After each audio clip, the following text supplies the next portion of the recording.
2, 1. So we're here at the Vaccination Center, and this is the primary location where persons who wish to have the vaccine will get the vaccine. What will happen when you arrive at the Vaccination Center, we do have security in place so that we know who's coming, and they will direct you to the appropriate place where you would park. Once you've parked and you've come to the actual front of the Vaccination Center, what will happen, we go through a screening process, and this is to make sure that no one has any symptoms that may be associated with COVID-19, because you don't wish to give the vaccine at that time if you have symptoms. So your pressure is taken, your temperature is taken, and we also ask you key questions. Once you've passed that stage, then you are able to check in to verify that you've kept your appointment, and once that has been completed, you are shown to an area where you go through the informed consent process. Everyone should have that information before they arrive to the vaccination center, and is to make sure that you understand the information and that you are still happy to have the vaccine. And once that process is completed, then you'll be directed to the area where you'll actually have your vaccine. But before you get your vaccine, the nurse will ask you key questions to make sure you have no medical conditions where we would have to advise you to wait, or we would make sure that we need to assess you for a longer period. Once that has been fulfilled and you have signed the consent form to say, yes, I still wish to have the vaccine will be administered. The nurse will then, based on your medical history, advise whether you need to wait 15 minutes or 30 minutes, and you will be shown to the observation station. And that is where you would wait, and we will have persons who will check on you to make sure everything is going well.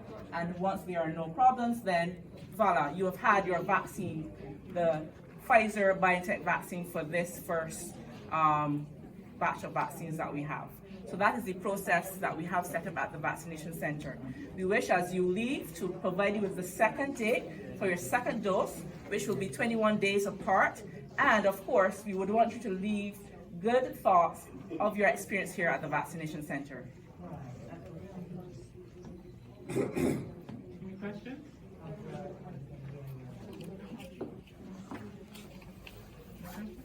Doctor, can you tell us when we can expect the next batch of vaccines to arrive? Do you have any idea when? I don't have a date. However, we know we will get in additional doses in the near future. I mean, I've heard from the Caymans that they're talking about like the next flight. So when you say the near future, do you mean like? So I'm able to give you exact dates. However, we know that we'll be getting additional doses. Okay. How long do you think it's going to take to vaccinate the population of Bermuda? Again, that's a question that will have to be determined based on many factors.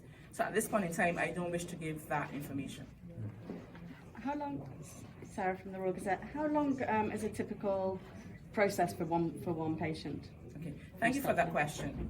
So we estimated that the process where you get triaged and you actually come into the vaccination station and you get the vaccine should take about 10 minutes.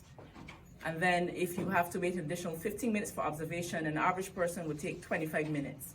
We have to bear in mind that some persons may take a little longer because of additional information we need to have, or the time may be shortened based on the whole process. But an average person should take about 25 minutes. What reasons would you be kept for the full 30 minutes? So once we've gained information regarding your medical history, we would probably want to observe you for a longer period to make sure that everything is well after having the vaccine. What kind of things are you looking out for in that crucial period? Any concerns or issues that you might be looking out for in that patient during the wait time?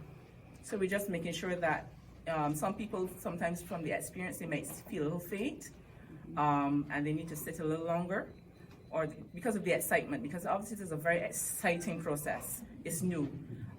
So it may not be anything to do with the vaccine, but because you have so many eyes on you, such as all of the media and otherwise, they may feel a little stressed, so it helps them to calm them and make sure that everything is well.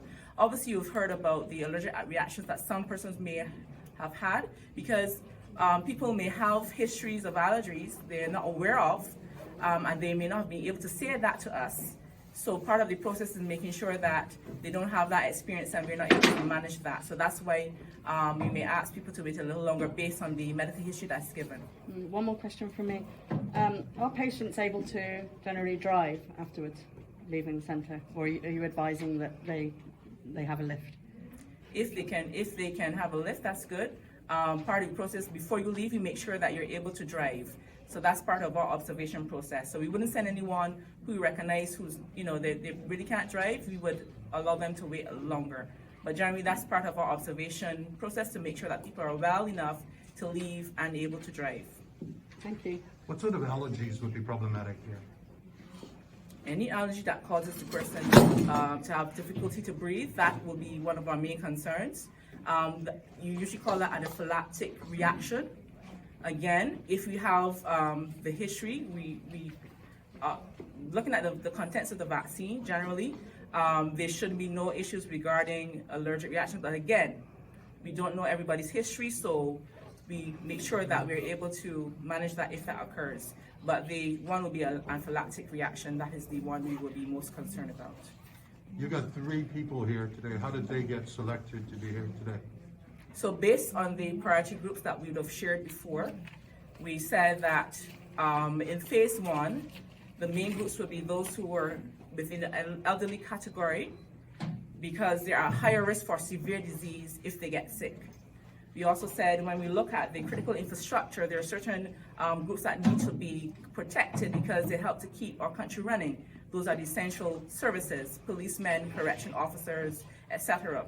Then we looked at the healthcare workers. Again, they are putting themselves on the front line to make sure that Bermudans are protected. And the other group that I'm, right now my brain has somehow,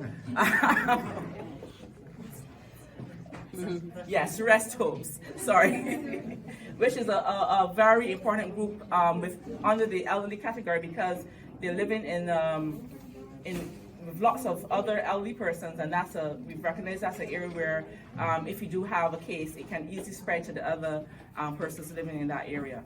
So those are the big groups that we are vaccinating in phase 1, and these 2 gentlemen fit within those categories. Thank you. Can we speak to those gentlemen now? Yes, that's okay. Yep. Mr. Rawlings? Could you just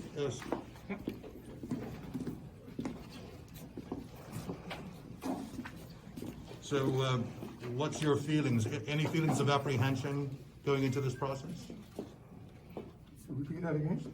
Are you concerned about this process in any way? Any apprehension whatsoever?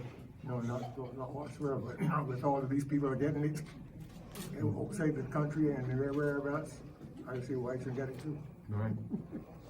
So how did you get here today? What was the arrangements that got you from?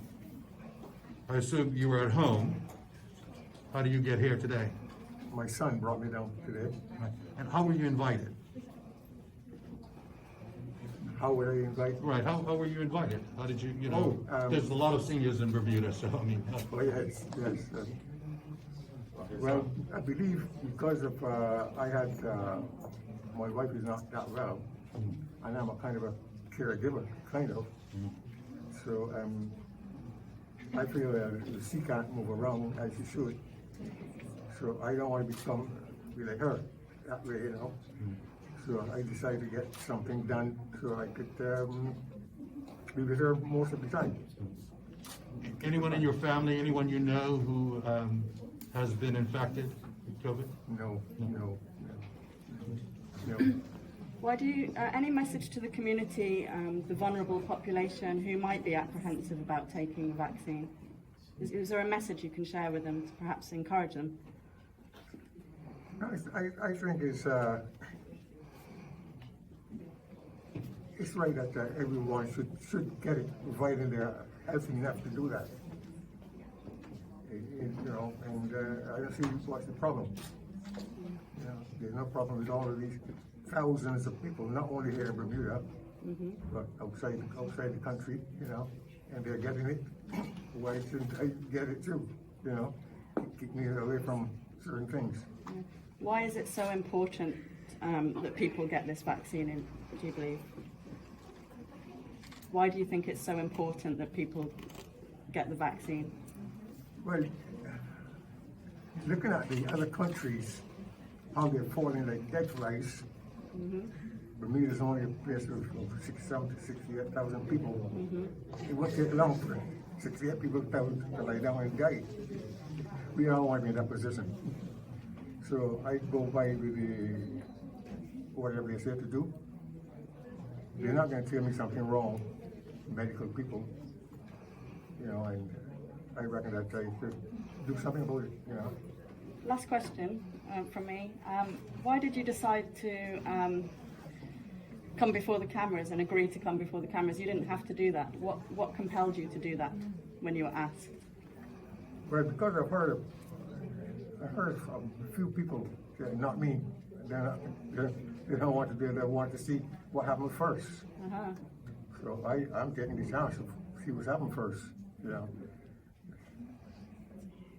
Great, thank you. Thank you very much. And so, Gibbons, do you want to say a few words?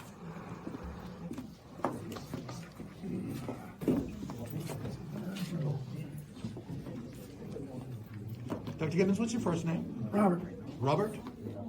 Thank you. What, you're a medical I'm a doctor? dentist and Dentist. I'm still practicing.